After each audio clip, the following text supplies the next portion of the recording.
99% of all creation is completed vibrationally before you get the evidence of it. So you can, it's like traveling from Phoenix to San Diego, and San Diego is where you want to be, but for most of the distance of 400 miles, you're not where you want to be.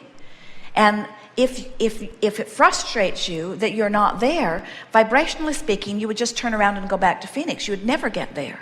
In other words, but in terms of this physical journey from place to place, you say, well, I understand that journey, so I can make that. I can see my progress. I can see that with every mile I stay focused in that direction, that I'm getting further from where I don't want to be and closer to where I do want to be. And we say, so you keep the faith, because you have this evidence that shows you you're getting closer, you're getting closer, you're getting closer. So unless you're walking, nobody gets discouraged about that journey. In other words, you don't get discouraged. You hold the faith, you hold the belief. You don't say San Diego is an impossible dream. You don't say San Diego is incurable. I've tried and tried and tried and tried and tried and I can't get there. Because you can get there, and you know you can. So what we're wanting to offer for you here in this explanation of how things work vibrationally is that when you make the connection that the way you feel is your indicator of the direction that you're moving, and you can honestly say to yourself, I do feel optimistic. When I say all is well, I mean it. I really feel it. Then we say, then you can't not get there. If you can maintain that expectation and that attitude and that vibrational frequency, it has to come, and it will come fast. So you say, okay, I'm on my way, and I've talked to Abraham, and Abraham went on way more than 68 seconds, and I got the feeling of the vibration of it, and when I said all is well, I really felt it. And then I looked at my real life situation, and I saw I wasn't yet in San Diego.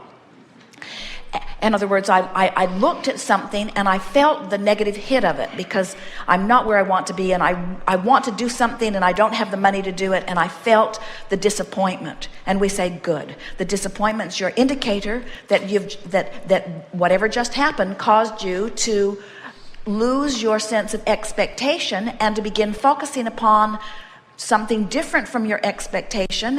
What can you do now to bring yourself back to that feeling? And when you work in that feeling of discouragement to bring yourself to something that feels better, you clean up your vibration in a way that it will never return to that negative place again. In other words, when you feel negative emotion and you take the time to chew on it, as we are here, until you actually feel relief, which will take you usually 68 seconds or more to get there.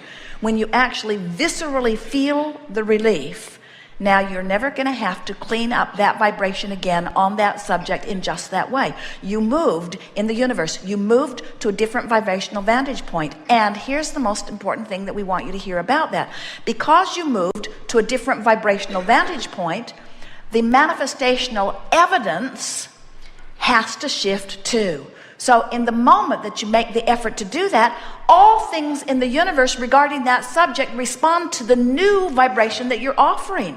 So that's the day you buy a ticket that gives you a little winning. That's the day you notice that somebody dropped something on the sidewalk. That's the day you get an idea that pays off for you. That's the day you rendezvous with somebody who has something to offer you, and you have something to offer them, and you exchange something financially as a result of it. In other words, that little bit of effort that you couldn't see that it was getting you closer to San Diego. You couldn't see it because it's not like driving your car toward a destination, but you felt it. So you knew it, and because you felt it, and because you understood the importance of the way you felt, you kept it up, and you kept it up, and you kept it up, and you kept it up, and you kept it up, and you kept it up. Pretty soon, you don't just hope that you'll have your abundance. You don't just believe it. You know it, because the evidence is so emphatically surrounding you.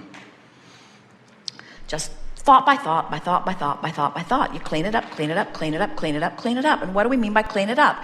You tell it the way you want it to be, and tell it less the way you don't want it to be. You stop facing reality, and you start creating reality. So your friends say, what are you up to? And you say, all good things. And they say, were you able to buy that thing you wanted to buy, or did you get that job you wanted to get? And you say, I'm right on track with it. And they say, no, you didn't understand my question. Did you get it? And you say, you didn't understand my answer. I'm on track for it. And they say, well, if you don't have it, you don't have it. And you say, not true at all. I have it vibrationally. And now that I've got it vibrationally, it must come to me. It is law. I've got it vibrationally. Well, how do you know it's coming? Because I feel so good. Well, you feel good before you got it. What's wrong with you? I know the process. I have achieved vibrational alignment with my desire, and so it must come. It is law. How do you know you've achieved vibrational alignment? Your negative friend says. How do you know you've achieved vibrational alignment with what you want? I feel good every time I think about it. I feel good when I think about it.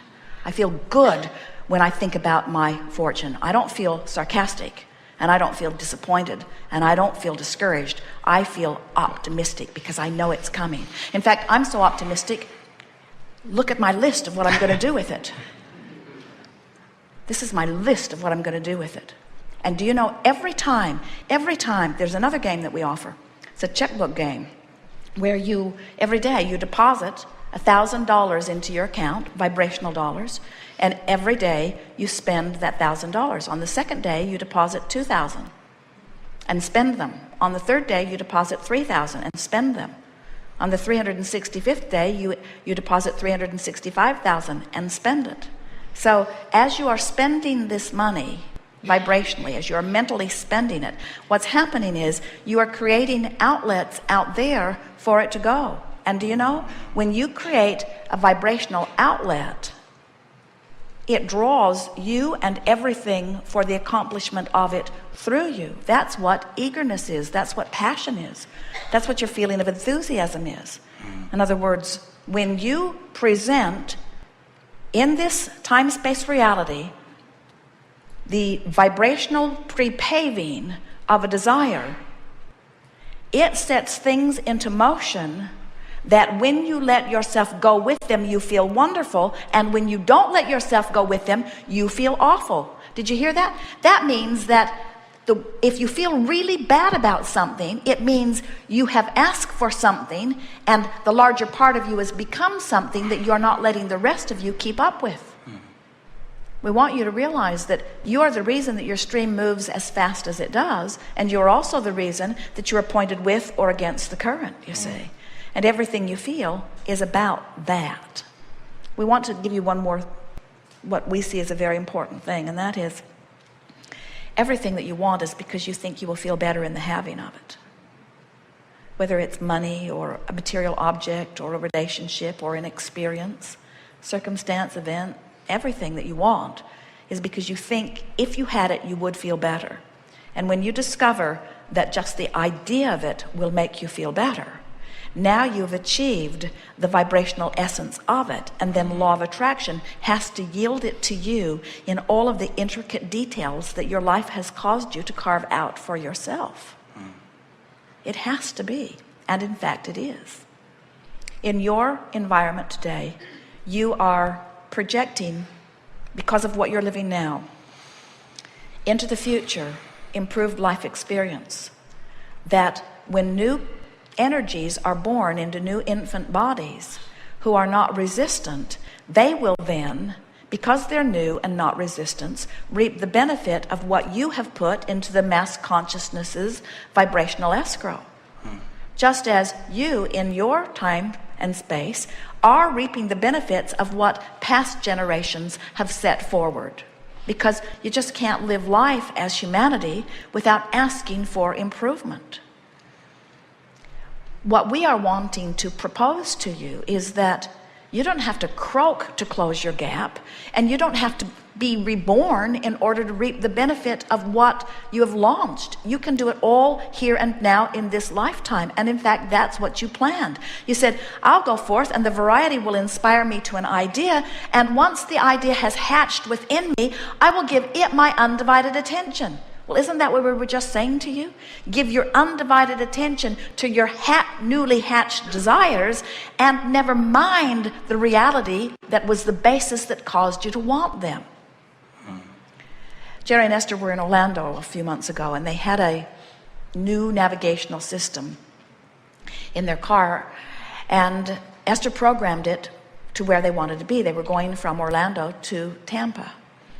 And as she got on the thruway, Jerry grinned and then commented, you know, you're going exactly the opposite direction of the way you want to go. And Esther protested, I did exactly what this system told me to do.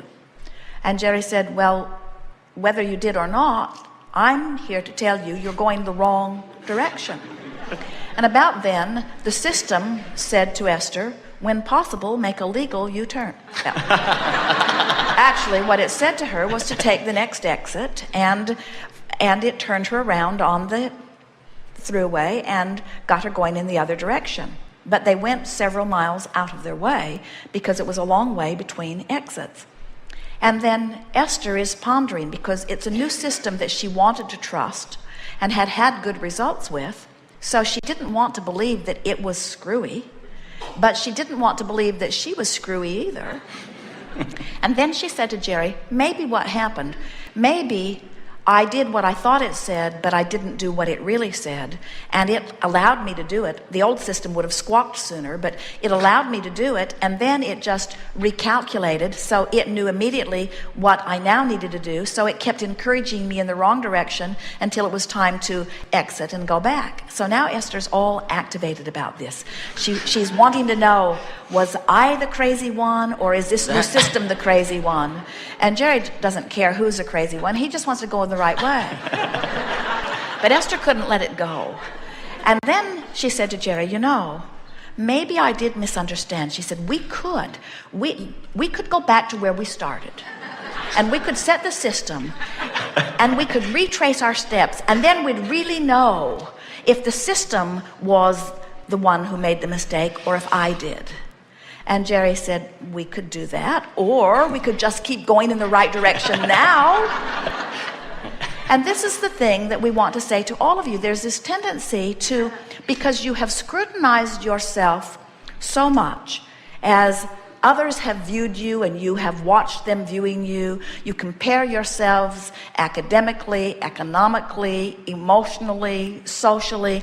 In other words, there's this constant comparison that goes on as you're trying to find your place in the world. Hardly any of you can see yourself as you are. You see yourself as you think you're reflected back through the eyes of the peanut gallery that you think is looking at you. And so hardly any of you have a clear view of who you are. And in the process of that, you lose your awareness that you are where you are, and that there's this place that you want to go, and that you could easily just go directly to where you want to be. Instead, there is this incessant sensation that I need to now explain to whoever is interested, and certainly they all must surely be, of how it is I got here.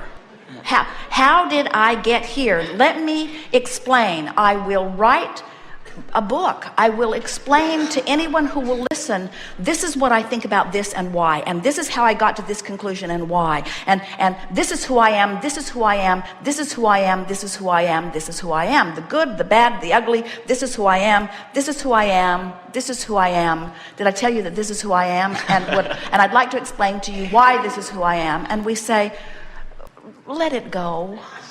Let it go. Let your awareness, instead of being, this is where I am, this is the thing that we most want this seminar to say to you in a way that you can hear it. It doesn't matter where you are, because it's so temporary. It's just like the indicator on your gas gauge. Have you noticed how quickly it moves? Especially lately? In other words, it's just an indicator. That's all it is an indicator. So what's manifesting is just a temporary indicator of a temporary vibration. And so, but you say, well, it didn't feel all that temporary because I've been living it for a long time. And we say, it's because you've been having the same responses and offering the same vibration. So it's the same thing happening, but it's new. In other words, the same thing isn't happening to you. You're not living the same life. It's a new living of a new life from a new vibration. It's just that the vibration that you're offering now is the same one that you offered yesterday, because you've got the habit of thinking of things the way you thought of them yesterday.